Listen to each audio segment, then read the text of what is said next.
Heads up, this podcast features strong language, adult themes, and the occasional colorful metaphor. Listener discretion is advised. As for the views, they're all ours. The smart ones, the spicy ones, and the occasional madness. Skylarkin Media Inc. and its affiliates reserve the right to deny all involvement. It is Monday, May 12th, and you are listening to the Four Outsiders Comics podcast powered by Skylarkin Media Inc.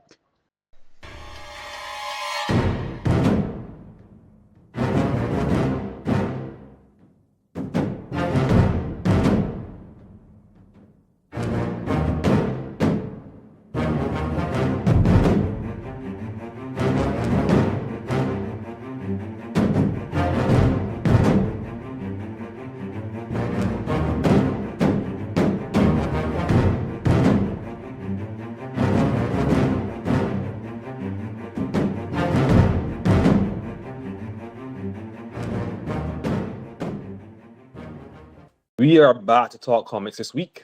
I was pretty happy with the batch of books we got. Lots of stuff I really liked. Oddly, again, no Batman books. I don't know what's going on. I'm expecting at least 4 back titles next week. I hope so. You guys had a good haul this week. You are really a little addict, aren't you? Batman's a great character. I'm not going to pretend he isn't. Dude, you can go without mantis for 1 week, okay? It's not going to kill you. I got Superman mantis, so that's fine. That's not corrected. Anyway, so yeah, some pretty interesting books this week. There was a lot I liked. For me, picking the one for this show was a bit more challenging than expected. But yeah, I found one, so I'm actually looking forward to talking about it. All right. Oh, you Mike? How was your haul this week? Got a good haul, small haul, struggle to pick a book? Oh, okay. I'm starting off this week. No, I just want to know the life. Oh, just ask if you struggled. How did you find your way this week? You found a lot of good books you liked, or you struggled to find a book you liked, or what? No, it was a good haul. I had multiple books. I mean, to the point where I was actually having difficulty finding which one was going to be the topic I was going to be focusing on today. So I was like, yeah, I had like at least 3 that I really wanted to dive into, but I made my choice. Okay. Yeah, I think what we could probably do is when you give us your pick, you can always name your honorable mentions. Just tell us what else you thought was good without getting too much detail. You can do that. Glen, what about you? Yes, fellas, it is I, Glen, with my choir. So I was telling Marc earlier, right, that in lieu of being comic book guys, I have continuity to maintain. So as a country guy, I walk with my night creatures, so you always hear them with me. We hear them singing. We hear them singing. Come on, they review books Beautiful. alongside me. Beautiful. Unlike you guys, though, I had a very, very slim picking for comics this week. I guess it's because I don't have a whole lot in terms of big 2 titles that I'm really following week to week, month to month. So a lot of the titles that I read tend to come from indie, so if they're not out, I ain't got a whole lot to pick. But I found one. I'm sorry to hear that. Hopefully next week will be better. Yeah. Mike, you said you were already queued up, so you want to take it first this week? All right, no problem. So the book I pulled this week was the Absolute Green Lantern chapter 2. And I pulled it primarily because I loved the art, and there was something that clicked into my mind that I really wanted to explain about or expound upon. And if I had to give an honorable mention, it was the Amadeus Cho 20th anniversary special that dropped. And I would have liked to talk about that, but it was only 3 real mini stories chucked into it, and 2 of them were post. The first one was him post any kind of gamma transformation when he was trying to get to New York to save Hulk. The second one was after he had transformed and he was doing his thing as Totally Awesome Hulk, involving his sister. And the third one when he reached his final transformation as Brawn, and I kind of like them. There were 10 little mini stories, showing his progress from like where he came from to where he is now. And, they hinted at where he's going to go in the future. So I quite like that. And of course, anything Gamma, I'm there. But the one I pulled was, of course, the absolute Green Lantern. And it, the it opened up going more into detail about what exactly happened in the city that, you know, Abensour landed in, with Joe finding Hal in that restaurant that he had recently just destroyed, albeit on accident, because I don't know. Maybe it's just my, reader's common sense. Maybe it's just the fact that I'm outside the story, and maybe, I've never been in a situation like that. But if a man pulls his hand out of his pocket and it's completely jet black and to the point where it's almost glowing, and the man tells me, okay, everything is cool, it only reacts or lashes out if I feel threatened or endangered, I'm not going to pull out a gun and try to shoot the man. That just seems stupid to me. And I saw that and I was like, okay, yeah, you all kind of brought that on yourselves. So the book opens up with Joe finding him in there, and she is just dripping in Green Lantern light. And I'm like, and she don't know how she got there. She just knows she heard a voice and she's having visions telling her to come to this location. And lo and behold, she found herself there. And he's trying to explain to her that, yeah, Hal is trying to explain to her he doesn't really understand what's happening to him either.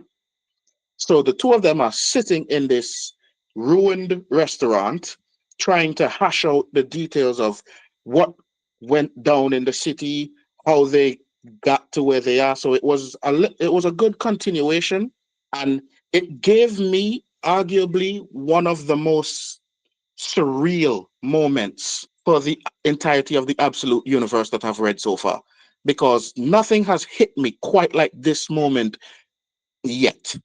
This is where I really define the Absolute universe as being completely different from the regular DC universe, because in it, they're trying to show, okay, Abensour has pulled up in the city. He has basically quarantined the entire city, domed it off.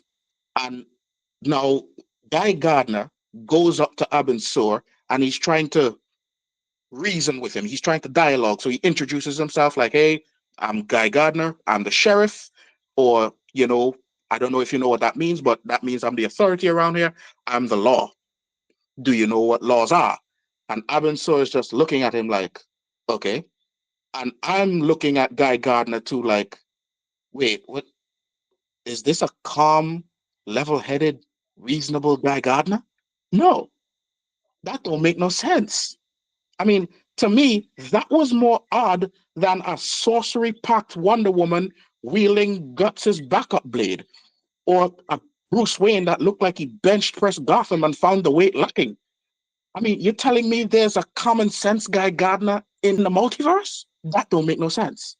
But here he was trying to reason with Abensour to calm down the people and keep the crowd at bay, and everybody is relying on Guy Gardner. And I'm like, wow, he is not going to live long. This is too abnormal.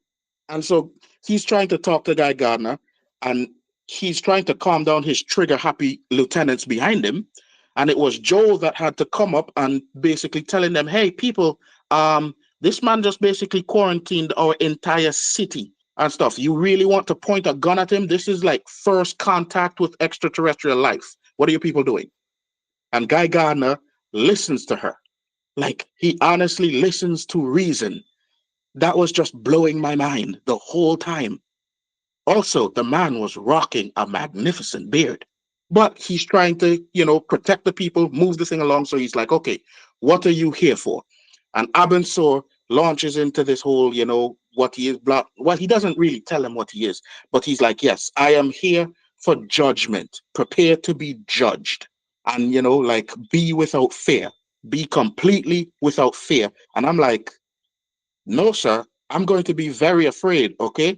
You just showed up, quarantined my entire city. You're standing in the middle of the square, butt booty naked, double cheeked up on a Tuesday afternoon, looking like the Biometrics fusion of forearms and platinum sperm, and you're telling me not to be afraid? I'm very afraid. But Guy Gardner listens. So he puts the gun down and he's like, okay, what are you here to judge? And he's like, you, Gardner. Judges him and like, yep, you're not him. Burns Guy Gardner alive. Like, Mando even lived like 3 minutes. And I'm like, I knew it. I knew a calm, sensible, reasonable Guy Gardner couldn't live. Just kills him. And then the sheriffs in the back like start freaking out and they're like, you monster. And the woman opens fire on Abensour.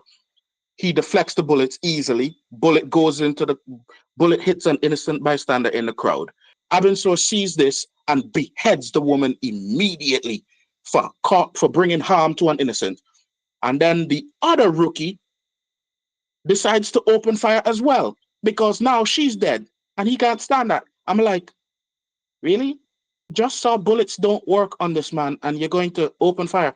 And that man was quickly disarmed, literally. I mean, Abensour cut his hand off. And then who steps up but Hal Jordan and picks up the gun and holds it to Abensour. And I'm like, please fire. Please fire, Hal. Please fire, okay? I want to see this.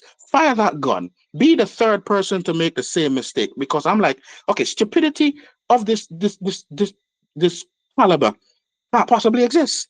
But of course, you happen to have Jon Stewart there who talks Hal down, and then it goes back to the restaurant, and all of this is happening while Joe and Hal are just hashing out the events that happened and trying to say, yeah, I didn't think that would happen to Guy. I don't know what the heck this Abensour wanted. And they just kind of bouncing between the present where they are in the restaurant and the past, catching up the story on what happened there. And Hal is trying to say that whatever this thing on my hand is, it's ancient. It is old. It is like before Christ old. Okay, this thing was the dark that ran away when God said, let there be light. That's how old this thing is. And it was dying until somebody went and fed it. And now it wants to swallow the light, sounding like if it's some kind of B-grade amazing Spider-Man villain. But he has no idea how to fight it anymore because he's been fighting this thing and trying so hard to keep it at bay, but it's just getting stronger and stronger, eating away more of his consciousness. On the opposite hand, you have Joe, who's just all glowing. And it's like, yeah, I don't know what's happening either. I don't know what the heck Abensour did to me, but, I'm waiting for the next chapter to continue the story and tell me where that goes from there because they're just sitting in the restaurant right now, hashing things out, and I want to see what happens next. Yeah, I read this too. I like you. I really dislike the art. It felt very amateurish, and I look like I said, I guess as a manual, you guys will be more accustomed to that kind of thing. But seeing that, I really enjoy Alluhwi's writing, and I enjoy the mystery around what's going on, and that kept me. And if a story can get me past art that I really dislike like this, does something good. So I really like what he's building. I think it's a bit. I mean, it's only issue 2, but I find it extremely decompressed. Like in a comic book from back in the day, we would have gotten 10 times as much story. We would have been moving on. We would have been in costume by now, everything. But we haven't moved out to this bar yet. The entire series has been set in this bar, except for flashbacks back in the town when Abensour lands. So I am invested because I want to know what's going on. I don't love everything about the book. Like I said, it's strange to me that on DC's, but I mean, the absolute like what they're pushing now for their absolute line to put what I consider less than stellar talent on it, but maybe it appeals to fans of that kind of thing. So I don't know, but I am definitely on board, and I will be reading issue 3 when it comes out. I read that issue, and I am here on board fully for the torment and slide into villainy of Hal Jordan. Hal Jordan stayed dead. So I don't like that they illustrated Abensour as this Dragon Ball Z looking reject. He looks like that pink dude with the tentacle dicks on his head from Dragon Ball Z. Yeah, he looks like that. So, but yeah, the torment of Hal Jordan, I'm here for it. So we'll see how it goes. Glen, check it out. Yes. Mark, you and your takes never fail to make me laugh. Oh man, you have a dry wit, and I'll give you that. Okay, so my pick of the week was Resurrection Man, and it was written by Ram V, who is fast becoming But hold on, my. Glenn, you Hi, read how Green Lantern, excuse me. or you didn't look at it? Did you read Green Lantern, or you didn't take a look at it? Oh, Green Lantern. No, no, no. It's Oh, actually, I was actually supposed to get to it because it's Al Ewing and I'll give him a shot, you know. yeah, that's Um, right. but I didn't get around to it, unfortunately. Right, Resurrection Man. So, Resurrection Man was my pick of the week, written by Ram V, who is fast becoming one of my favorite writers. Ram V has a style. He can be meandering. He can be decompressed. That's the term. But he knows how to tell a story, and when he gets you, he really locks you in. And he did just that with Resurrection Man. So the premise of this book is that there's this dude who he's basically immortal. He would die and he would come back to life, and he would come back to life with powers based on the nature of how he died. So if he fell from a plane, he'd be able to fly. If he was incinerated to death, he gets fire manipulation and stuff like that. So he's been alive for a very long time. And the book starts off pretty slice of life ish. You're greeted with a family who's mourning a family member who is on their last leg. They lived a full life and they're about to die, pass on. And we're left with this very touching moment between the old man and his wife. And he eventually goes out and he dies. He dies out in the grass. He didn't want to die on the bed. He wanted to be out in nature, and he died. And a few seconds later, he's resurrected as a middle-aged man, and now with the ability to manipulate time because he died of old age. Time basically killed him, and we found out that he is the guy. And then what we got was a flashback into some of his past lives, how it is that things went on in the past. And it was coming from he being placed in the outside of time, or I should say in the heart of time and the universe by an alternate version of himself. And that alternate version of himself is telling him, listen, essentially, we need to get more of us, but you're like the key one because you're like me. You got that time powers, and there's this thing that is basically going to eat all universes. It just felt that concept was familiar. We've come across that multiple times. But Ramvi does this thing where he's telling a very relatable story that is within the framework of what feels like a grand mythology, right? And man, it to me it just felt right. I'm all in for cosmic stuff. You give me a cosmic story and I'm there, first at the top of the line. And Ram V tends to deliver where that is concerned. Now he's from what I've seen, he ain't Hickman, but it's like he's striving to be right. And I think he does a very good job. The artwork in the book was pretty decent. It how should I put it? It wasn't very intense. It was some comfortable art. It didn't turn me off or anything that way. It struck the balance between that homely nature, natural slice of life kind of vibes that is going for, but at the same time, it tends to capture the mystery, the wonder, and also the visceral, dark, nasty parts of the story because there are some dark, nasty parts in the story. One of the main antagonists that our hero, if you could call him that, run afoul, or I should say, is hunting him down. is this dude who had some cannibalistic tendencies. And while our main character was a prisoner in one of those, I think, World War I camps, he was eaten by that general. And so the general absorbed some of his traits, that undying, resurrecting trait, but it wasn't to the full extent. So he wasn't like regenerating, he just wasn't dying. And, he survived the horrible fire.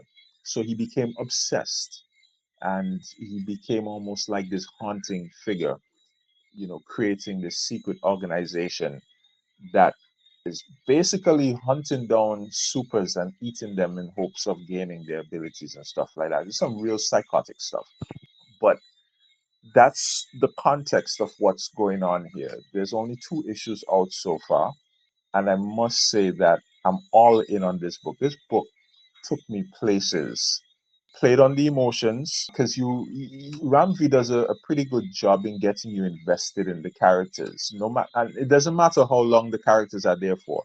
They could be there for like 3 panels, and you're invested because of how he presents those characters. So all in all, a very good book, very interesting in premise. There's nothing quite like it out there right now. Interesting powers, and I am really eager to see where this is going. And again, that whole mythological aspect of it, that has me, because I'm big on myths, I'm big on cosmics, so definitely my jam. I found Resurrection Man to be intriguing as a series for a couple of different reasons. One is that I kind of always liked Mitch Shelley, the Resurrection Man. He was kind of like a favorite but low key character for me, and he really piqued in my interest with the DC 1 million story arc from years ago, right? So I was kind of interested in the series from because of that. But Ram V, he's been firing on all cylinders, at least for me, with this series, Resurrection Man, as well as with New Gods. Both of those are some very high concept and in their own unique way, high concept series. And he's doing them so very well, telling some very epic stories. They definitely feel epic. Like Glen said with Resurrection Man, there's this rich emotional component to it, which is great because Resurrection Man for me has never really been a flight and tights style superhero or comic book character. And Rambi captures that really well in a way that I think changes impression of him as a writer because he was on other books. I think he was on Batman for a while, and it didn't gel with me. But here he is, first on New Gods, no on Resurrection Man, and I'm loving it. Mike, you read Resurrection Man? I have not read it yet, but I fully intend to. I fully intend to. It's there. It's in my queue. I'll get to it. Well, I read this book and I loved it. I loved it. It's by Alluhwi, as you said, and the artist I think is a guy called Anand RK or Anand Ruk. I'm not sure you pronounce it. But anyway, the book has this mythical fantasy feel that you would get from Neil Gaiman, but it also has like a kind of high concept cosmic flavor that you would get from Morrison. So, I mean, I enjoy Ramvi more than I do Hickman. I can tell you that now. The story feels more organic and natural. And like with Hickman, I can see Hickman saying or writing this stuff on a page. I could see somebody writing this. With this, it just feels like I'm just absorbed into the story. I just feel like I sucked into the world. I just like totally immersed. I can't see the wheels turning in the background. I can just see I'm just living this. The art for me, Glenn, you said it was just serviceable basically for you, but I found the art had this Sandman feel that made the book feel like something higher than just a regular comic. It felt like something greater than just a regular comic for me. It was like, this is something revolutionary. In a few years, this thing might be, collected and within Eisner's, and something that people reference when they're talking about books, how they talk about with Sandman, that kind of thing. The book is super dark. You got cannibalistic villain who's been after the main character for decades. I was particularly chilled by how the cult he had formed around him had caught and murdered and eaten this superhero character that was a bodyguard for this little girl who was the granddaughter, I think, of a character that Resurrection Man had met back in World War II. I looked up the character to see if it was somebody that was around before, like in books I had never heard about before, but there's no mention of him, so he seems to have been somebody that they created just for this. But like I said, Ram V, he has all my money now. He got all my attention. I'm loving the New Gods as well. I was totally bored with his Batman, and that just shows that some writers don't belong on certain titles and certain characters. Some writers belong to a certain type of concept, and this is his niche. This kind of weird, trippy books that are not in the mainline type of storytelling or with main characters. I don't think I would want to see him on Superman. But this is where he belongs. And yeah, this book gets a high recommendation from me. All right, so yeah. Mark, you want to talk about your book? I can go last. It's not a problem. Sure. Yeah. My brain just blanked for a minute. Sorry. Give me a chance to get my notes together. All right. Yeah. My book for this week is Captain Planet and the Planeteers #1. No, this book, it's a bit of the lead into it for me is a bit of a mixed bag. Captain Planet was one of those cartoons that I watched growing up, and it wasn't my favorite cartoon. It wasn't like He-Man or Thundercats, but I watched it because it was a cartoon about a superhero, but it came across as, to me, like at that age, a bit more palatable because it was pushing like environmentalism and that kind of stuff. So grew up watching Captain Planet, but wasn't a huge fan. So when I heard about this new series from Dynamite, the big draw for me was the writer on board. I feel like I'm going to butcher his name, David Pepos.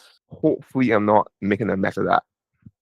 No, my hook for him was a Kickstarter campaign from a few years ago called The Oz or the OZ, where he took the concept of the Wizard of Oz and mixed it up with this military PTSD type story where woman who ended up going to Oz was a soldier who was dealing, with PTSD, and Oz wasn't the yellow brick road that people are familiar with. It was instead this militarized zone style thing.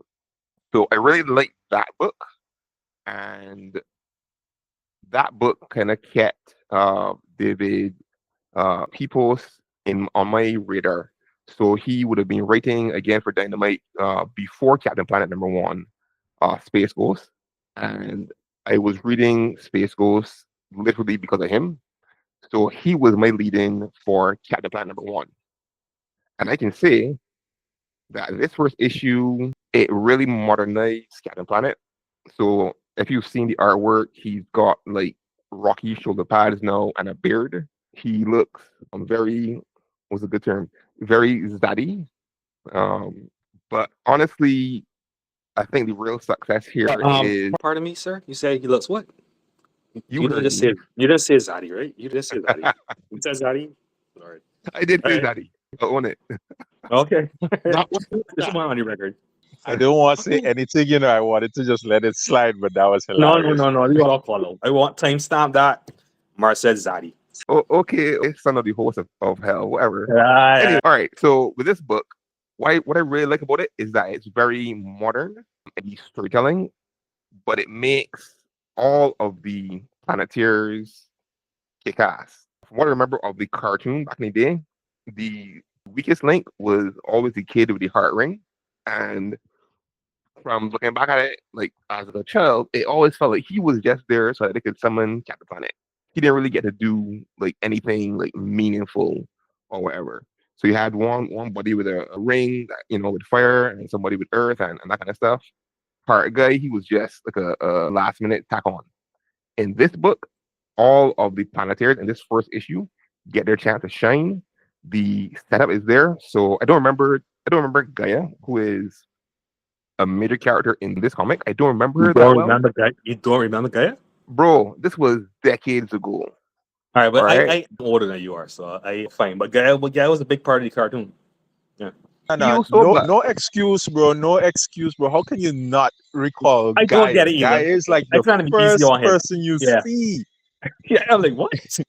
I'm pretty And sure I the appreciate intro I'm and the pretty sure I title. appreciate Yeah. their thing by it not being my like top shelf cartoon. But anyway, this series with this first issue, I feel Gaia like is front and since you made center. this your pick, that you should have gone back and watched at least a couple of episodes. I feel that way. That's what you should have Uh, done. Seconded. Yeah. all right, maybe for issue 2. We'll see. I'm sure that there's an episode or 2 on YouTube somewhere. But yeah, it's a very strong book. David Peoples, his writing definitely is a big hook for me. Definitely recommend it. I feel that it's a little, well, with this first issue, it's a little more accessible than what he's been doing on Space Ghost. Space Ghost is very much gruff, grumpy, loner with his own PTSD issues. But Captain Planet and the Planeteers #1 is it's a fun ride. All of the Planeteers get to shine, and there's definitely a hook there for all you Gaia fans to keep you reading into the next issue. So yeah, top marks for me. Yeah, I read this. I like Captain Planet as a kid too. I am not exactly sure what to make of this book yet. I find Dynamite, for one, usually does not put art at the forefront. They tend to hire cheaper artists that are not as quite as polished, and that's why I found with this book. I was crazy about the art. I like the fact that the Planeteers got a lot of focus and we got introduced to who they are one by one. They seem a bit older to me than the characters that are on the show, but that's neither here nor there. And Mati, the kid with the heart, yeah, I'm glad they updated him and actually gave him an actual power. And like I was saying the other day to you guys, they kind of like Sue stormed him. Where back in the original Fantastic Four comics, Sue was basically just window dressing. All she could do was turn invisible.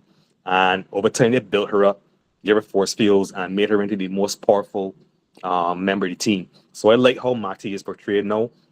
Captain Planet, I'm not a fan of these shoulder pads. What the fuck is that? But whatever. But yeah, it's shaping up well. Gaia, who everybody remembers except Mark. Yeah, I'll check out issue 2 and see how this first art goes. I'm not sold yet, but it was a decent start for me.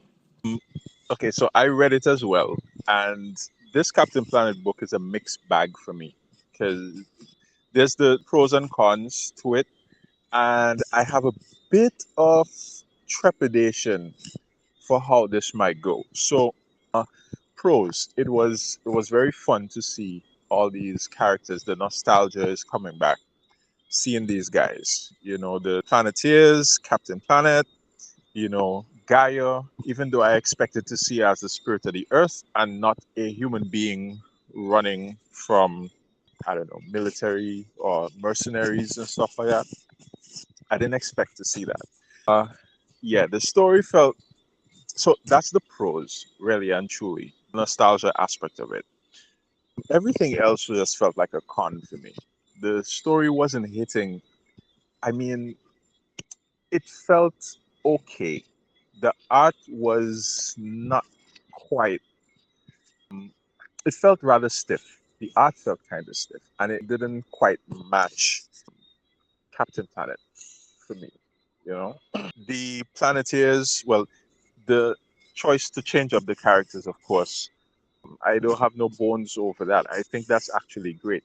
What it did for me was I was a bit confused because I didn't know if what we were seeing was like a time skip where they were aged up into their like early 20s or mid 20s or stuff like that, or if it was like a pure reboot with them, starting from the ground up.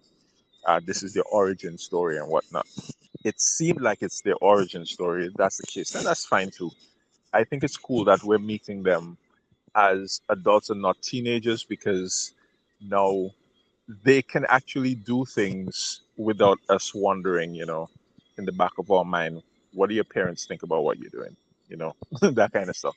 Shout out to Matty, Heart, okay, most powerful of the rings. You just apply a bit of imagination. I said this before. Now, where I have that bit of trepidation is this. Captain Planet, as we knew it, like back in the 80s, back in the 90s, it came from a very earnest desire to, save the world, right?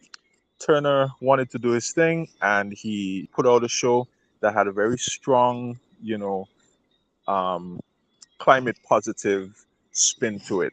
And it was around that time when we were all into, making the world better, recycling and all that kind of stuff. So it had a very strong message. It was very on the nose, and it needed to be.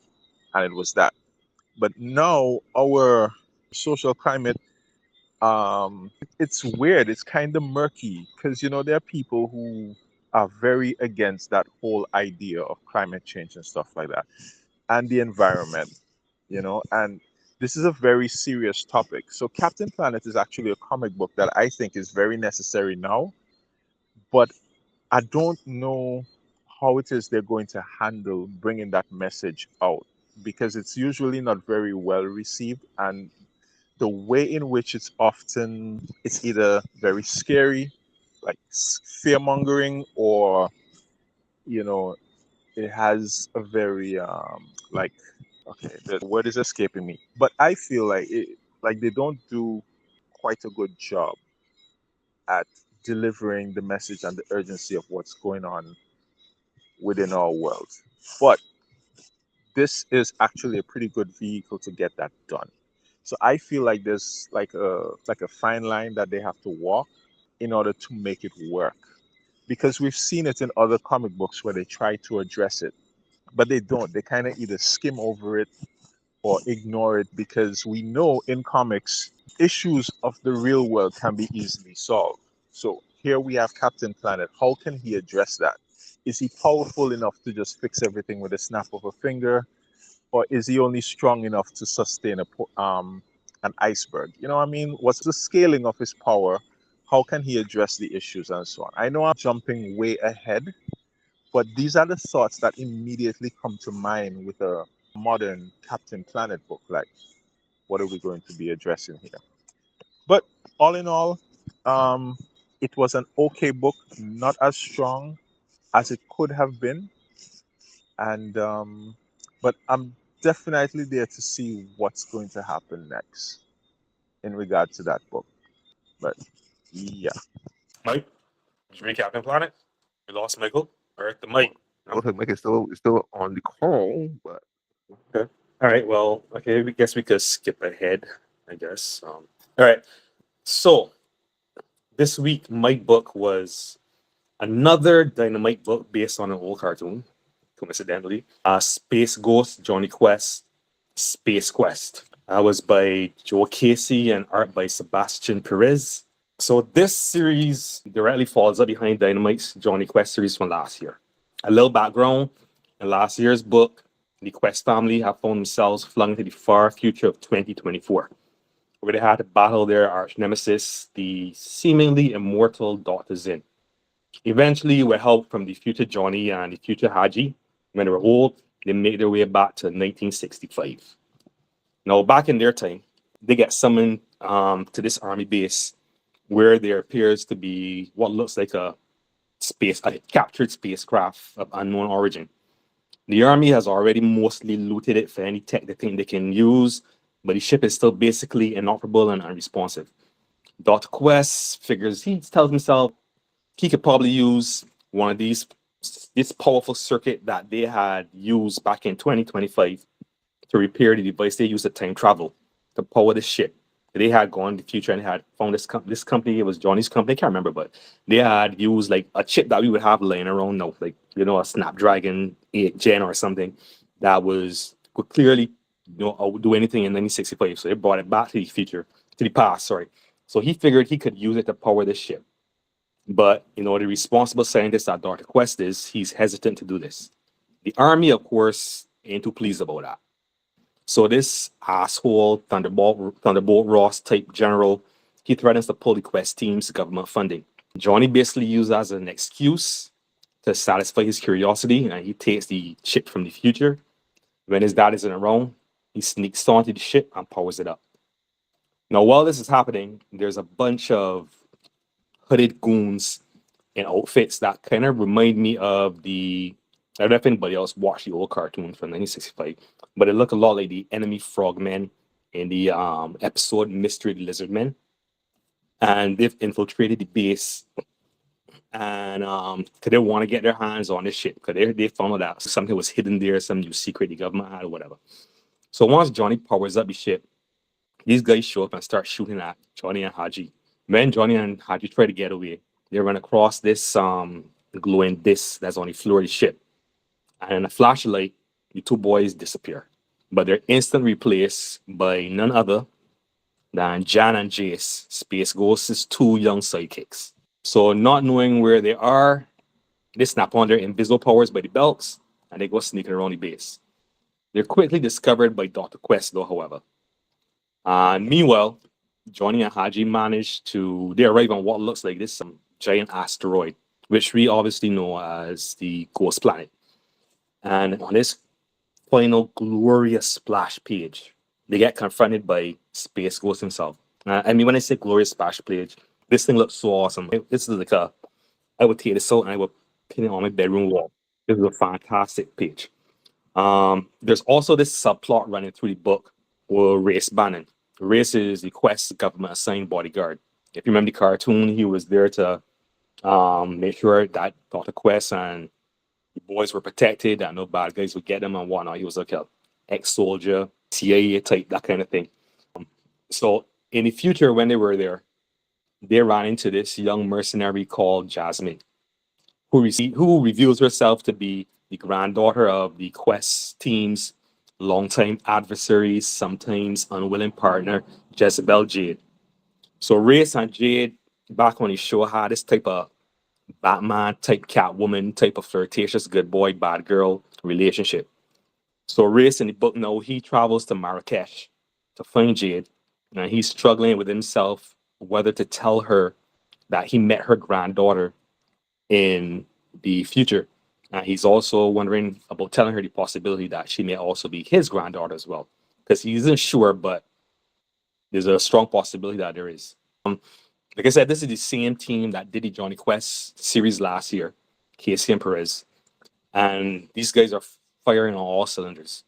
The book has all the charm of the original 1960s show. And yeah, it is based on a 1960s show, and it's firmly established in 1965.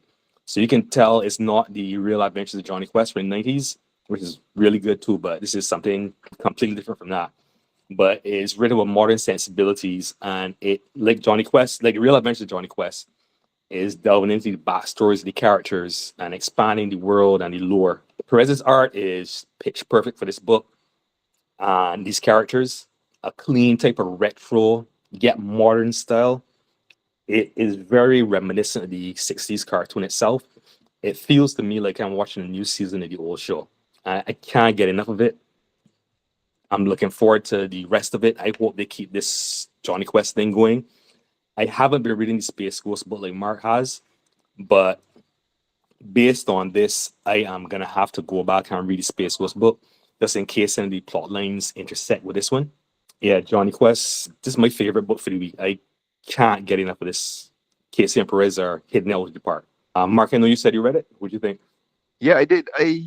So unlike you, I didn't get into the Jonny Quest. I just don't have enough hours in a day to read or do everything that I would like. And like I said before when I was talking about Captain Planet, my hook for Space Ghost was David Peoples. So I'm gonna have to do kind of like you, the flip of you, and go back and catch up on initial arc of the Jonny Quest. The Space Quest book though was really fun. It did kind of have that retro yet modern vibe. I was more into the real adventures of Johnny Quest than the original 60s era cartoon series. But that is just because that was more in a moment for me at the time. Um, But yeah, this series, this is one issue. It is definitely, I can quote saying pretty much everything Wade said. The writing is great. The characterizations are solid. So if you're familiar with Johnny Quest from the 60s show, or probably even the 90s Real Adventures series, you're going to find a home here, I think. And I'm definitely keen to see what happens with issue 2, for sure. That was a gem. Glenn, did you check out Johnny Quest? Space Ghost? No, I actually, that one skipped me. Oh, bro, you missed out. I didn't see it, but the Space Ghost I was reading and I was enjoying. I always, Space Ghost existed on the periphery for me in terms of cartoons growing up. So when I saw the comic, I took it as an opportunity for me to just, get in the weeds with it. And I've been enjoying it as it went along. But this one honestly missed me. So I'll have to go back and check it out. You really should. It's fantastic. Do you guys remember, what was it, Cartoon Network, Space Ghost Coast to Coast? Where they Yeah. turned Ghost into this ridiculous talk show type thing? Yeah, I didn't like. It was weird. And Yeah, it was weird. I didn't like. really, I was and too young to appreciate it. fair. I I never get that. I was only caught like 1 or 2 episodes. Did you read Space Ghost Johnny Quest book, Mike? It's one of those characters that it's like I've never gotten on board with it, and I feel like I would be doing it a disservice of some kind if I tried now. So I just leave it. Fair enough. Not enough gamma for you, Mike? Or No, you know over what? characters? What he likes. So I just wanted to do a couple honorable mentions that I read this week. Not getting into them or anything, just mentioning them. But I really enjoyed, strangely enough, Deadpool Kills the Marvel Universe one last time by Cullen Bunn and Dalibor Talagic. But I might be You are strictly lying on to me. Let me You are finish. lying. Let me finish. Let me finish. I liked it because it's all about reality hopping. And I like alternate dimensions and time travel. So once you got on a book, you got me. That's what I liked about it. But it's Deadpool, though. You hate Deadpool. I know, but I can tolerate it based on the premise. That's Deadpool is not traveling through. the Marvel universe. That Deadpool kills the Marvel multiverse if he's reality hopping. Well, that's what they call it. But he's traveling from reality to reality, killing different versions of these characters. So I like that because I like seeing different versions of the characters. I like seeing, them actually getting killed is really fun and interesting. It's nothing solid or nothing serious, but it's fun. I like that for that. My second book, Who I are like. you and what you've done? What have you done with I told I like alternate reality This stuff. is I told you that. amazing. So It's Wait, Deadpool. the alternate reality trumps the hatred of a spoof Yeah. character like Deadpool. It reminds me of, remember the Excel's books when the Team Excel's used to travel through universes, fixing it feels like that, but in reverse. So I really enjoy that. Seeing different versions, but they're sticking to versions that we've seen before because there's the I can't Mike would know better. Mike would know better What if than it me. was a symbiote? Oh, whoa. It's pushing it. I don't know. I don't know. It's funny I you don't say know. that. I think I you've just made me realize that I hate symbiotes more than Deadpool. So thanks for that. Yeah. Wow. What the hell? Who are Yeah. you? Where is Lee? If you I feel like told you maybe I was picturing Ryan Reynolds, but I was waiting for Ryan Reynolds to pop up in this, and I was like, Yeah. he loves this because the Deadpool of Wolverine did it. I only time I like Deadpool is when Ryan Reynolds is playing him. I don't like the character in comics, but I like this because, like I said, reality hopping. But like I said, they were sticking to the characters that we've seen versions. So there's a universe where Spider-Man was Otto, Superior Spider-Man. Deadpool killed him. There's another one where the Hulk Okay. is No. he kills Okay, Otto. That was good. no. So I'm next one calling he killed Otto. not telling me Then he killed my moves boy. on. I tell you something else. He moves on then to another universe where the Hulk is it Green Scar? But he's the Hulk with the the Roman outfit and all that. And he doesn't kill him. He tries to, but he that's another. We're not getting into that. But anyway, but he's traveling through realities where we've seen versions of these characters already. So the universes where we've seen Otto Spider-Man, World War Hulk, and stuff like that. The next book I liked was Black Canary Best of the Best by Tom King and Ryan Sook. Tom King find it such a quirky, weird strange concept for a book, but it's still fantastic. It's fantastic. Artist Brian Suck has always been a great artist, and this book is a sleeper hit as far as I'm concerned. My third book, my final book, is GSA by Jeff Lemire and Raphael de la Tour. I love World War II. I love these old style retro characters. I love seeing JSA in the future. I love the original JSA run back. Well, not original, but the late 90s, 2000s one by Jeff Johns and James Robinson, was it? I think it was. Fantastic stuff. And if you want good books, these are books that you should check out to read. Yeah. Those are my honorable mentions. Anybody got one they want to drop? I don't have any honorable mentions because I'm so stuck on Wade enjoying a Deadpool book. So carry on. It's not dead. It's not about Deadpool. Jeez. It's not. Can How we can pass that that? be about Deadpool when it is literally about his the book? reality hopping. They could have wait. put anybody in that book, Okay, but they chose Jeez. Deadpool. but they chose Deadpool, so I had to take. I mean, Alright, coupled with the alright. fact that you were waxing all, I don't know, enjoyable about Teen Titans Go, like you've been playing. Whoa. Well, You have why been did I playing. have? Why does that have to go on here? Listen, Why does that have to go on here? listen. Why can that not stay in the chat? Is this not a safe space? Whoa. The chat is supposed to be a safe place, and you were Not put me on promoting blast. disgusting. Wait. What? No, let me carry on. No. You say I enjoy. I didn't. What they did with that Teen Titans Go book was interesting. That one issue for a few pages. I just mentioned that. I didn't say I was reading the book. You know, jeez. Disgusting.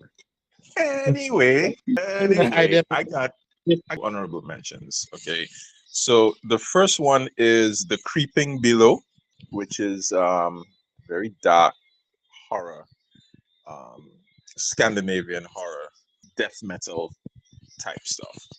That was a rabbit hole for me. I didn't know what to expect. I just went in blind because the cover art was weird, and before I know it, I'm like 3 issues deep.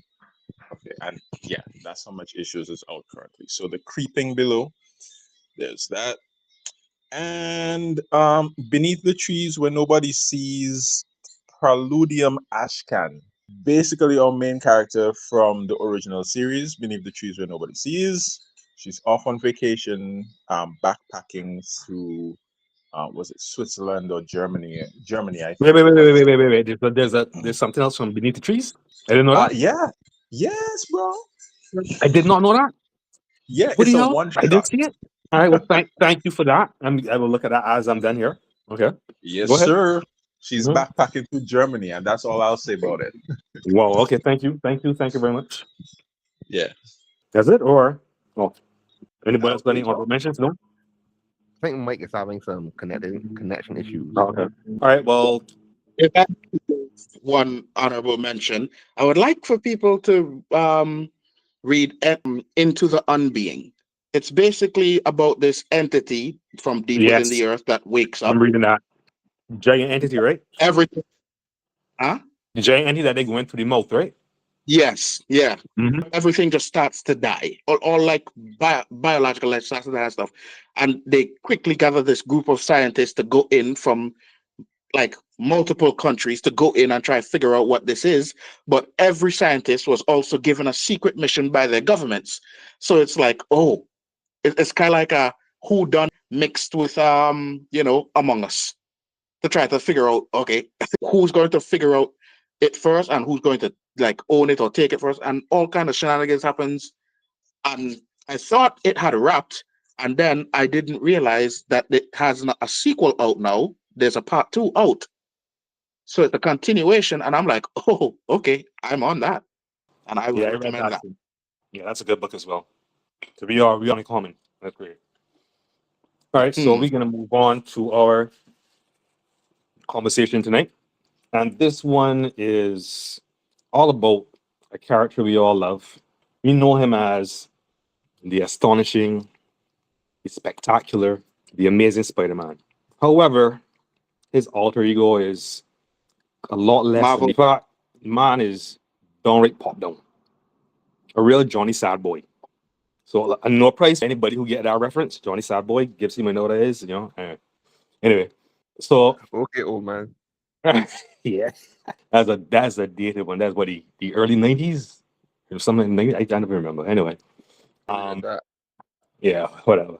Glen and Mike, that was a little ad we had on TV with this little animation thing with this little sad boy walking down the street. It's called some Jonny Sad Boy, and I can't remember what it was about. I would look for it on YouTube and post it. So, anyways, so Spider-Man debuted in the 1960s, and he was like the very first, and doing air quotes here, relatable character with all the challenges that our readers will have: money, love life problems, struggles at school, etc., etc. Struck gold with this guy. And then deviated from that formula. Pete always overcoming the most evil of villains as Spider-Man, but still being the eternal loser in his personal life. In modern times, we have seen attempts to move beyond this and allow the character some growth. In the 1980s, they married him to his longtime love, Mary Jane Watson. Whoa. I was here for that. I was ready to hear that, right? Mary Jane Watson. Um, and with cruelest twist of fate, they then destroyed that in the now infamous One Day. We've seen Peter become the head of his own billion-dollar company, just like Tony Stark, only to have that ripped away as well in the most ridiculous fashion, in my opinion. He's had several new loves in his life since Mary Jane. Each of them flames out or fizzles out with depressing regularity. But with this access we now have to the big brains behind these books through the internet, we know that this is a mandate handed down from Editorial to keep Peter as a luckless schmuck, basically. They decided that, I guess, a Spider-Man that can't catch a break is the best Spider-Man. I don't know if they have the research to prove this, but again, the internet also has shown that most of the fandom, myself included, is fed up with Peter's stagnation. We want to see him move on and do something with his life. At least I do. What do you guys think about this? Oh my goodness. I think this is my time. My shine. Sorry. I've gotten notes and everything. Tell us how you feel. All right, all right, all right. Are multiple problems with Peter Parker. And I agree with you as a Peter Parker fan. Yeah, I am tired of the stagnation. And stagnation is like the first point in my notes. Basically, the of his potential, right? So he has the potential to be one of the best characters, not just in Marvel or in comics, but in modern mythology. But he is perpetually denied the chance to evolve in any meaningful way.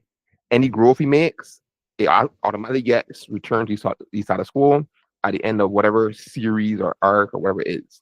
Peter is brilliant. Peter has doing that like built in, but he's stuck in this very brief success, then loss, and then a reset, and that has happened more times than I can count. So his big mantra with great power and great responsibility. The reason of it isn't balanced, and it feels like a plot device as opposed to some like a played philosophy, something he actually lives by, rather than just a writer's for nonsense.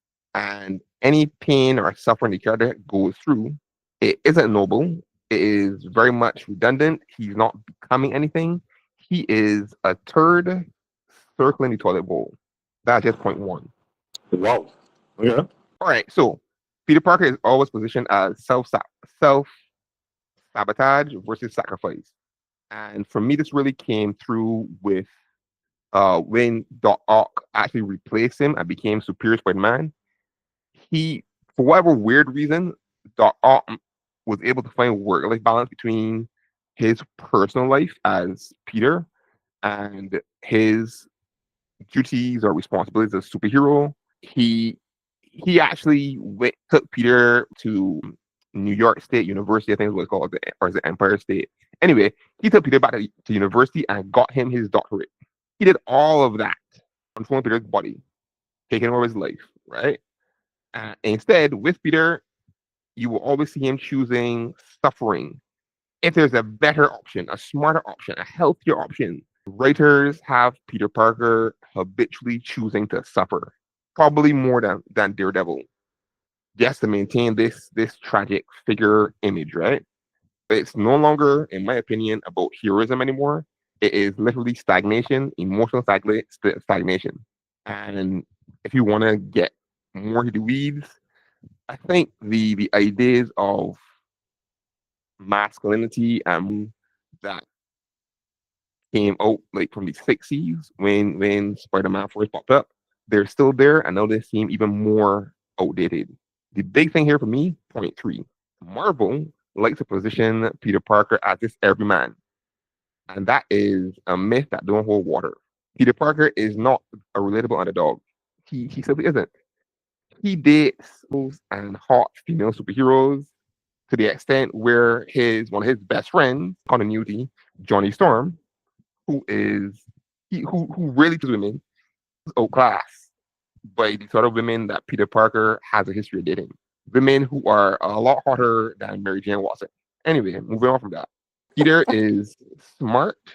He has his own like area of expertise in terms of like chemistry and like mechanical engineering because he built his web shooters. He is capable of tech that can rival or at least match up to anybody like Hank Pym, Tony Stark, T'Challa. He's right up there with like the smartest minds in Marvel. And he saves the world regularly. This is something that not every guy does do. I can't do that, right? So this persistence, like, oh, he's just a regular guy. He's super relatable. He's not. He dates hot women. He is smarter, like easily probably in like the upper 10th percentile of intelligence. But they keep positioning him as this bro guy with bad luck. Nonsense. Nonsense. The like if you're a man fan, that whole thing about every man, that's out through door. Point four, and they halfway point. Trust me, I got notes here. He is I have to ask, how many points we go in here? we'll get there. We'll get there. Style though is one of the smartest guys in just about any room, but somehow he can't figure out how to work from home in 2025. He is still getting evicted. Like, Bro, the work from like, home thing is my biggest well, pet peeve. But well, a patent for something, right? And live off of that. Why is he still running around trying to take pictures for the Daily Bugle? Nonsense. And they keep putting his humor to the forefront. I mean, he is smart. He could half of his regular rules gallery he take out yes by being smart instead of quipping everything, right? Because they think, oh, they want to keep him grounded instead of promoting that he's a scientific genius. The guy is he could probably win a Nobel Prize for something, right? So either Peter Parker is legitimately brilliant or he's an idiot. Pick a struggle because I think his real impact here as a character, not as a superhero, is his intelligence. It's not just upgrades, it's not just different types of web fluid or whatever. Point five, again to the end, don't worry. I've given this too much thought. So what if we had a Peter Parker that grew up? Because with every reset, he ends up being like this late 20s, early 30s, can't keep a job, can't keep an apartment, loser, always playing Mary Jane Watson. Ugh, disgusting. What if we had him instead become a legit, respected public hero instead of being this constant vigilante menace, right? So we elevate him, and then the whole great power with great responsibility dynamic comes from being or operating at this level of being seen as this respectable hero. Probably not quite like Captain America, maybe, but up there. So he's then Ooh. having to manage all of these expectations. He has to then manage being a celebrity at this high level, which I think would be a great commentary on like celebrity in real life about having this influence. Because then with this, he would actually have great power beyond just, his spider abilities. That I think would be cool. So I'm not talking about aging it up, making it old man Spider-Man nonsense, but making him a more mature, respectable hero. The other side of it is reframing it as well. So point six, tying in his intelligence now. So instead of him being this street level guilt, you bring his intelligence to bear. We saw this when he was like the CEO of Parker Industries, which I think was a step too far. So instead of making Peter the CEO, you have somebody else be the CEO, and you have him just focus on being the chief technical officer, being the inventor in charge. We're just creating stuff. And again, it doesn't have to be to the level of like a T'Challa or a Tony Stark, but have him focus on making real impact as the chief technical officer of social impact startup, where his inventions are literally changing lives. They might not be like Tesla level or Apple level stuff, but he then has to recognize he is making a bigger impact by his invention than he would have a wall crawling superhero and juggling that. So on the one side, he could be as Spider-Man, a real top celebrity, super respected hero. On the other hand, he's making an impact with his intellect as an inventor solving real world problems, or as in Marvel, problems, right? And you can have him working from home. He's not reporting to anybody. You could probably even say that his CEO, business partner, knows about him as Spider-Man and make work, but he's just focused on making impact through his intellect and his inventions. He's not bothered about running the company, doing board meetings or press, stuff like that. He's just creating impactful tech. I think that is a change for Parker that would be, well, game changing. No. Second last point, Marvel isn't interested in doing this. Wade mentioned their editorial mandate. I think it's more than that. I think Marvel believes that they get greater control by keeping Peter small, keeping him guilt ridden, keeping him foolish, because they see his struggle, his ongoing ending struggle as profitable.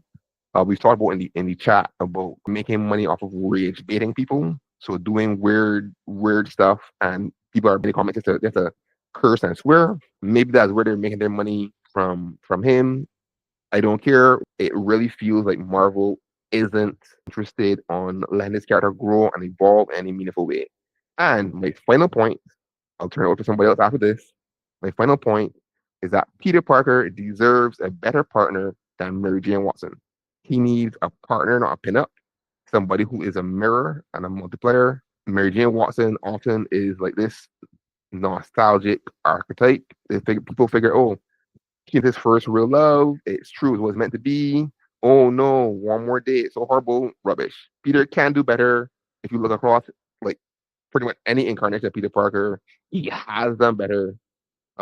Mary Jane Watson is still pretty much a pinup. She doesn't really do much for Peter as a character.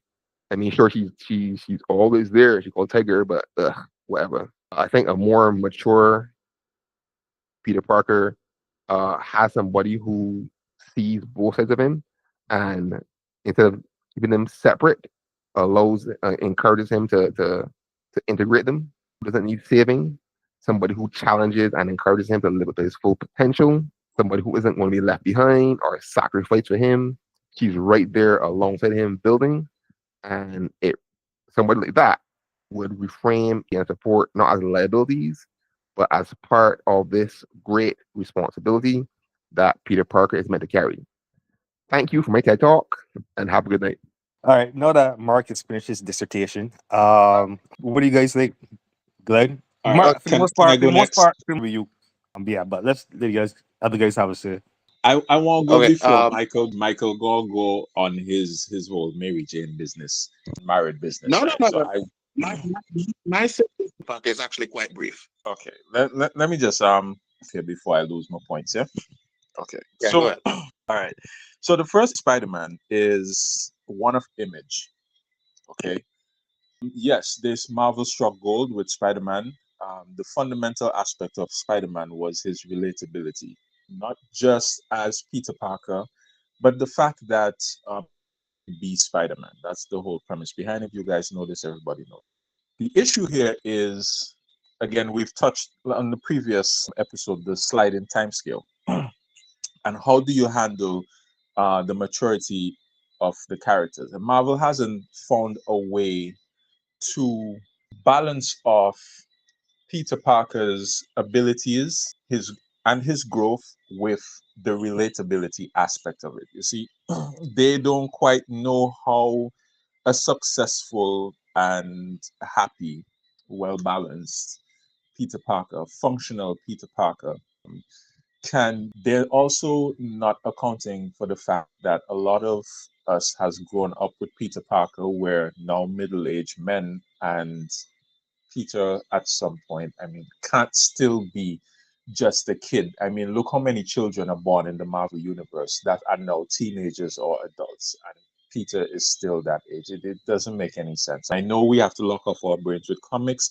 but not all of our brains need to be locked off, right?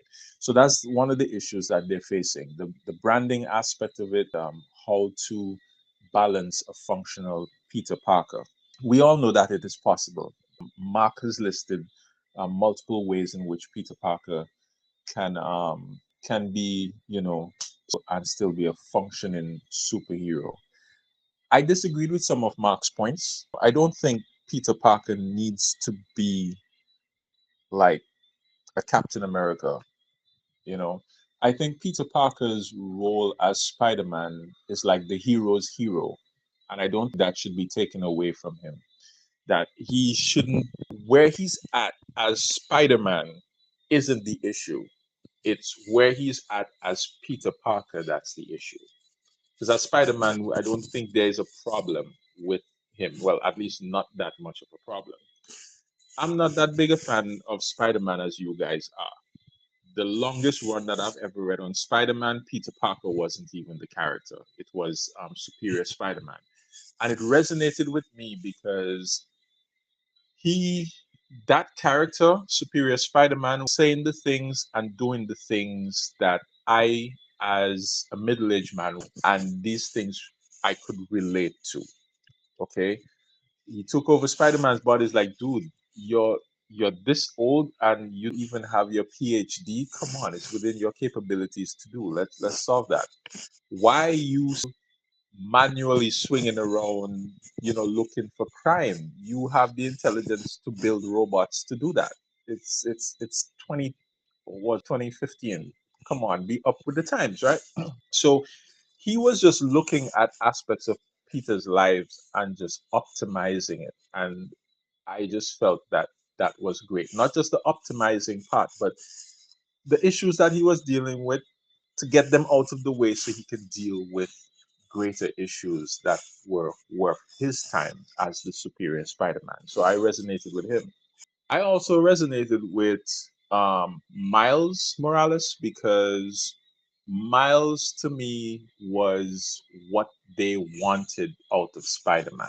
Yes, they had the original Ultimate Spider-Man, which was the reboot, and then Miles came along and supplanted him and just became the Black Spider-Man. Yes, he's the Black Spider-Man.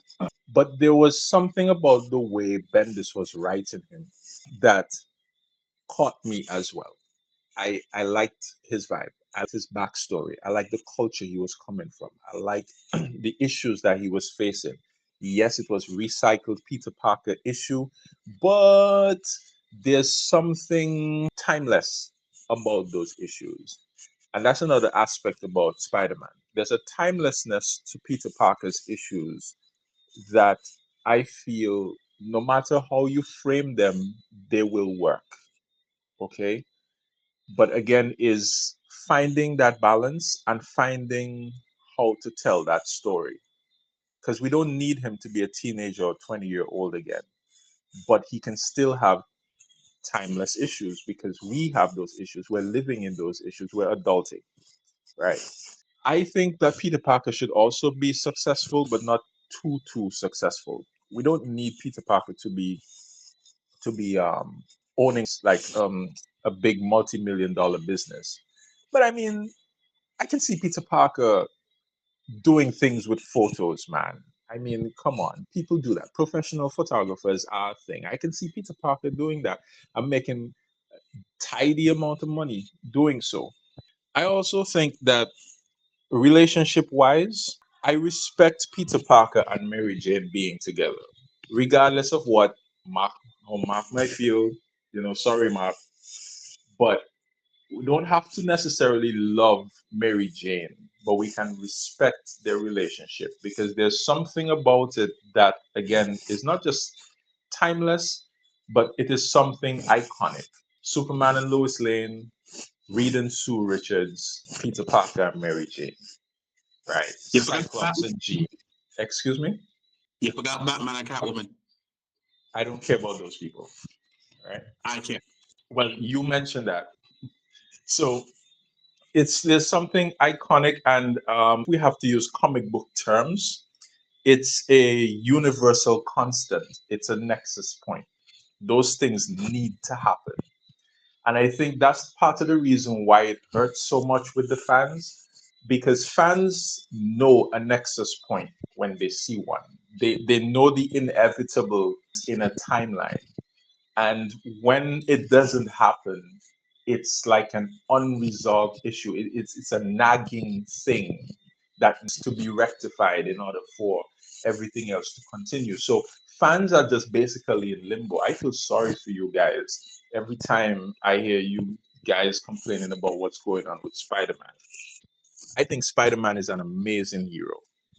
I think he's a fantastic character. I think that he deserves growth in his life.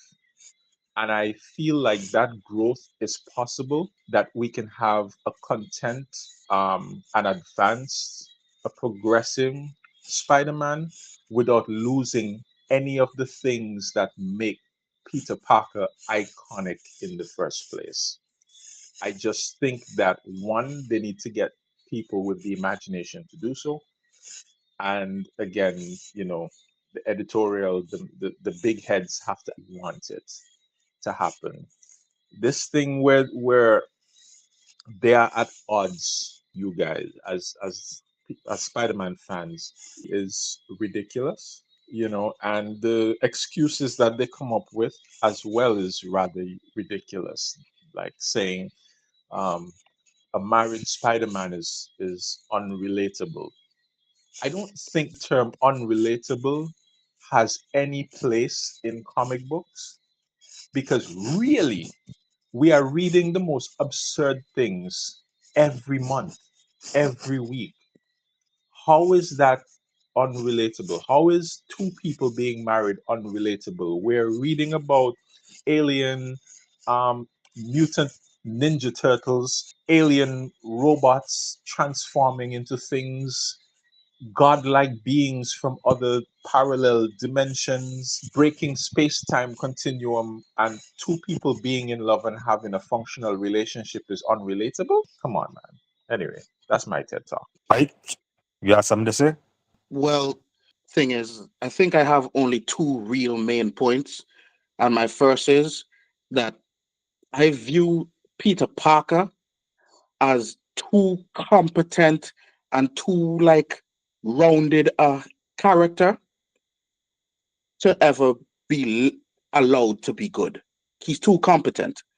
And that's arguably one of the worst things you can be in like a comic book. You're too competent at your job or too capable at it. That's the worst thing you can be. Because they, like writers and editors and stuff, they don't like competency. They quash that immediately. So Spider-Man, look at him. He's a genius. He's hot. His powers are so well balanced and accentuate each other so well. He has no real weaknesses or flaws. So he's competent, capable, everything else. What do you do with a man like that? You screw him over. That's what the Marvel, editorial department has come to. Screw him over. And on top of that, he is basically the flagship character. So he has to bear Marvel's cross. And if Ryan Reynolds tried to say that Daredevil is like Marvel, he's Marvel Jesus. No, Peter Parker is Marvel Jesus. That's why he's No.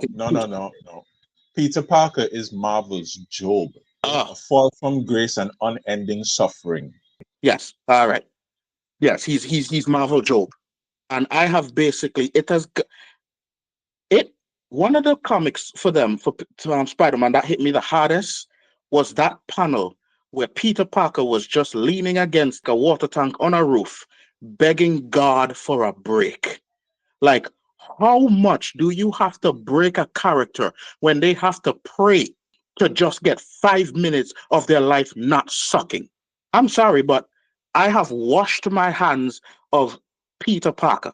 No, let me correct. I have washed my hands of 616 Peter Parker because I'm loving Ultimates Peter Parker. Okay, it's like somebody came up and say, "Hey, okay, in this alternate universe, could I do with Peter Parker what the fans have been begging us to do for years?" And they were like, "Yeah, go ahead. It's an alternate universe. Probably won't sell anyway." The first, what was the first issue? The highest grossing Marvel comic in like what years? I think it even sold, if I'm not wrong. So yeah, the fans have basically spoken and said what they want. That's what I want. So that's the only Peter Parker Spider-Man I will ever read. If it's 616 Peter Parker, I'm not reading it. Okay, I have washed my hands of him as a character. I will read anybody else. Give me Silk, give me Spider Boy, give me Ultimate Spider Man, and I mean I mean Elliot Tulliver, Ultimate Spider Man, because that was my boy. That was my boy. That was the Spider Man that showed you what a competent Spider Man looked like. He put his rogues gallery on retainer. He was a professor. He lived in a penthouse. He had his city on lock, and the man was dating this nice, fine wine aged chocolate, madam that looked like she has a residence in Amsterdam. That was my favorite. And then what did they do to him? They Mephistoed him. They screwed him over with Mephisto because that's what they always do. And I realized if you are Spider-Man and you're competent, you will never be allowed a break. And I just wash my hands of that.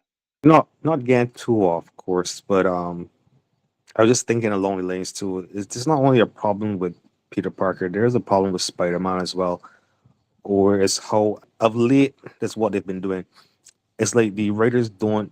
I don't know if they're guided by the MCU version, Peter Parker being a little kid, or something like that. But as Mark was saying, Spider-Man should be more respected, and I think he's written better in other books, in particular, Zdarsky's Daredevil a while back when Daredevil was kind of cracking under pressure and he had accidentally killed someone. And Spider-Man showed up at his apartment, and Daredevil had this inner monologue going like, "This is the Spider-Man's the best of us. I can feel his power from here, and this is the guy you don't mess with. And if he wants to take me down, there ain't much I could do."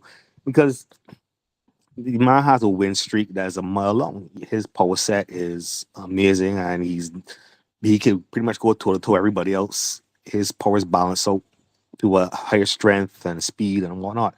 So I just think that's another part of the character that his portrayal that pisses me off. The way he's disrespected. He shouldn't be like that, but that's not exactly on point. The problem here we're talking about is Peter Parker. But yeah, that's just something I had to drop. You pulling me into the weeds here though. I don't want to get too deep into this, but I've always had this opinion that Peter Parker has clocked more hours as a superhero than Captain America. But I can get to that now as a conversation, but for another thing. But We've yeah, had that debate before. Yes. yeah. All right. Well, anybody else got any more to say about Peter Parker and his sad, unfortunately, and no need to be sad existence? The man is Peter every writer. Parker needs to be taken away from Marvel. I could see that maybe. Yeah. They will just keep whipping and whipping and whipping him. Every new writer comes in and wonders, how could I break him in a way that no writer has done before? It's like a competition. I don't think so. I don't think writers come in wanting to break Peter Parker. And we've seen that like recently where they can't find people to write Peter Parker. People are actively avoiding Peter Parker, right? I Because would. there are things that people want to do with Pete, but because they know they're restricted by the heads, right? By the big heads, they're restricted by whatever mandate that they place on him. Which is funnier because none of the other Marvel characters seem to have that sort of mandate placed on them. Well, the last was the X-Men, but it wasn't as serious as, well, it kind of was during the Fox era where they wanted to just kill off all of them. But again, it's not as pervasive as with Peter Parker. That's kind of sad. I think they need Peter Parker taken away from them. Spider-Man, give it to Image Comics or IDW, license them out, IDW or Image, not Dynamite, but maybe Dark Horse, and have them do something with Spidey, because this ain't it, bro. Well, no, you got me interested in something like that. He wouldn't have, unless he wouldn't be able to interact with the rest of the Marvel Universe, but I would like to see another take on Spider-Man. That's not bad at all. But I think I was reading about the copyright expiring in still a long time. Is it 2032? Something like that. I think it is. No. It's longer than that. I can't remember. But eventually that happened. But then that would only be I guess, the Dick original version of him. But still, that would be something to see. All right, well, I guess we are gonna wrap up this episode. This episode 3, guys, right? That's where we are. 3 great episodes so far. Excuse me, sir. Excuse me. Oh wait, we're You not have doing the something else to say? You should Oh, though. Harrison right. Cave. I'm sorry. Yes, we're gonna move on to our featured Alluhwi book this week. And who wants to go first? Who's it? I'll go first. It's not very long, really and truly. Let me just find my notes here. So I went into Harrison's cave. Harrison's cave or Harrison's grave? Harrison's grave. But I went Harrison's grave, right? So I picked it off of the cover. I went in blind.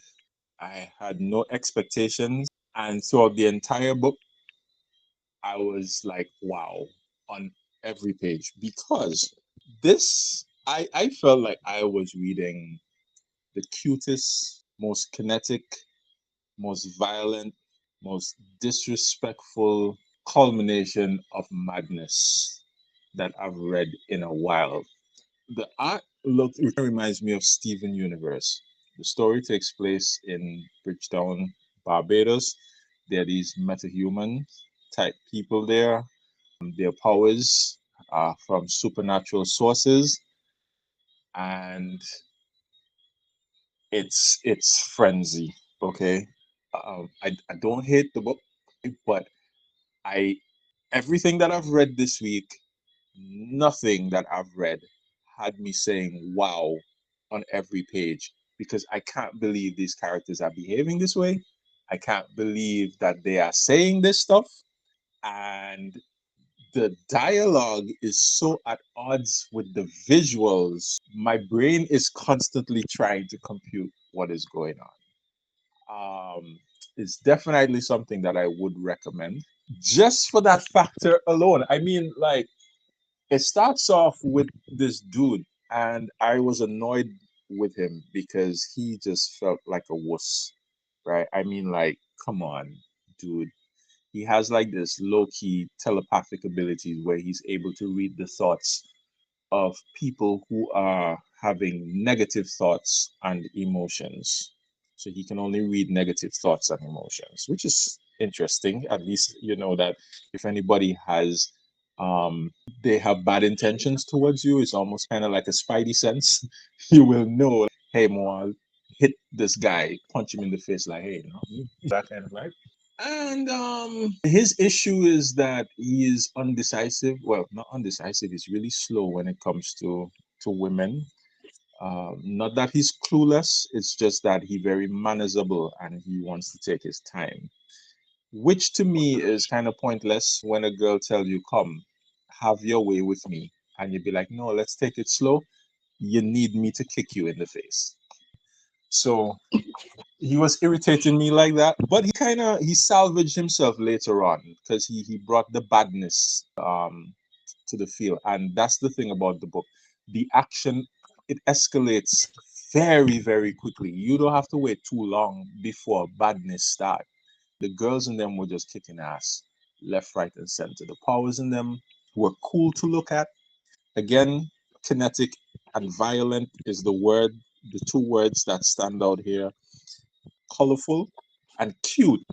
Okay, this level of violence mixed with cuteness, it's a weird mix. And I couldn't stop watching. It's like a violent car crash. You just want to see it through to the end, while your brain trying to rationalize what it is that it's seeing. And I mean that in a good way, because there's so much content out there, and a lot of they tend to be, it's almost like it becomes homogenous. where they don't really stand out. There's nothing really unique that instantly make themselves apparent to you. You kind of have to struggle to find what it is that makes whatever you're consuming worth speaking about. So the fact that it was able to do that, I think kudos to it. Kudos to the writer and the artist. Unfortunately, I don't remember their names. I apologize. Um, but yeah, it was a fun read, truly. All right. The creator, who is both writer and artist, J. Smith. I am right there with you for a lot of what you said. The book Harrison's Grave is this out of left field juxtaposition of very cute art. The characters all like it's very. I remember telling Jay this. It reminds me very strongly of Steven's universe, like you said. The characters are all, and you can see like this anime or manga influence to the art, but it then is its own thing very much. So, like Big Eye, all the characters are rounded. I don't think there's like a sharp edge on any of these characters, right? But then it is put up against this very violent, very dark story. Uh, Jay is doing his own spin on Caribbean folklore, and it's also this mashup with like some very anime-esque influences. So they're, hot women with sharp swords, lopping off heads, and wielding these weird powers. And it is probably one of the most distinctive stories indie comics that you can probably get your hands on because it mishmashes so many different almost opposing elements into this very cohesive whole. It's a pretty chunky read. I think it's something like 40 something pages, almost 50 pages. But you get this very 47. So you get this, but you get this very rich, this very satisfying experience. Well, I have to apologize. My schedule and my brain, I did not get to read this book, but hearing y'all talk about it, especially these Steven universe parallels and stuff, that makes me very interested. So I am gonna check it out. If you had spent less time reading Teen Titans Go, I did not read Teen Titans Go, man. I just looked at a few pages because they were doing something interesting. I'm sorry. Jeez. I should have I kept out of myself. I didn't feel like I was reading about Caribbean people. I felt like I was reading about white people living in the Caribbean because the dialogue hit me off like, okay, sir, did you grow up in a gated community in Nashville? What's happening? And this man, Harrison, made me want to revoke his membership of Caribbean Mail. I just wanted to pull that away from him immediately. No, you do not speak for the rest of us. We don't know who you are. We do not accept you as a member of the Eastern Caribbean United Nations. Sorry, no. I have no frame reference for that, so I definitely have to check out the book. I want to see what he's talking about. Anyway, um, this was good. He trashed Peter Parker from Up and Down. We talked about Ram V. Talked about Johnny Quest, Space Ghost, Blast from the Past. I love that. Anything you guys think you're looking forward to next week? Any books you guys got lined up? I can't recall what I had on my list, so let's just say I wait to be pleasantly surprised. Same here. I just want some Batman to read. That's all. I'm honestly thinking that then we might get the next chapter in Absolute Batman next week, hopefully. That'd It's be been sweet. like, Yeah, that's true. So that's probably right. Yeah. The next chapter named Mr. Freeze. I'm looking forward to that. What about you, Since Gibson? we did, what a bunch of bat crackheads. Looking forward to Batman. I'm looking forward to Absolute Wonder Woman. That's my sweet spot for sure. Fair enough. Yeah, but I'm looking forward to the day when the three of them meet up. I don't know. That's going to be interesting. It's coming, but it's not going to be the same like the main DC. These because characters are all too different. Yeah, I just want to see Batman, Superman and Wonder Woman just looking up at Batman. Bro, who is you? You sure you human? Why you the biggest one out of all of us? You have one goddess and a space alien, and the human is the most intimidating one. So, since we did a deep dive, more or less, into Peter Parker, I would like to vote for Batman because I have a TED talk on Batman. Oh boy. Oh boy. You know Well, what? I y'all, second that thought. y'all know my only gripe is why he and Selena not there with permanently yet. Oh God, let's not go there. Uh, We will go there next week. We will be let's, going let's there. not- oh God. All right. Okay. No back on cat. Sure. Whatever. Yeah. All right. Well, maybe we'll do that next week, Glenn. Unless anybody else has another topic they want to talk about. But sure, we could talk about Batman. You sound so fake reluctant. You Yeah. fraud. No, I mean, okay. So what I'm gonna say about Batman is basically he's fantastic. He's perfect. Love him. I don't want him in armor. I just want him being all crime noir and ninja like in the shadows. And that is all I have to say. He's perfect. Uh-huh. I don't have Uh-huh. I don't have Right.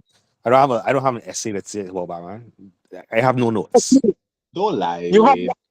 we know you have 10 pages waiting to talk about the relevancy of Mantis and how it literally saved his life from real.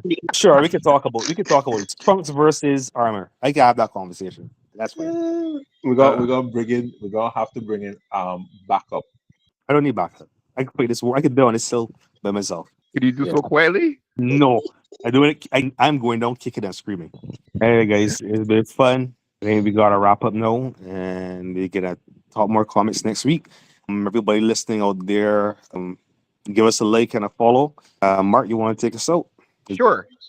So this has been the Four Outsiders Comics podcast powered by Skylarking Media. Here is a quick housekeeping announcement. Thanks to our dark overlord, Wade, we are now officially on Spotify as well. So you can enjoy this podcast in all of its glory either on YouTube or on Spotify, with episodes going up on Mondays, everything being equal. If I happen to disappear, you know why. So be sure to join us for our show next week. We're going to talk more cool comic stuff. And thank you so very much for being here. Remember, if you want to support this podcast, be sure to visit Alluhwi Comics. We have our store where you can actually buy in digital and print amazing indie comics like Harrison's Grave, and you can get those at amazing price point.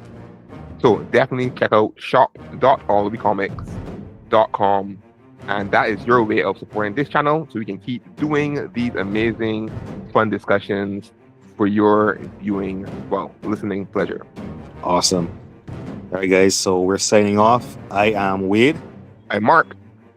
I'm Glenn. I am Michael. And we'll see you next week. We are out.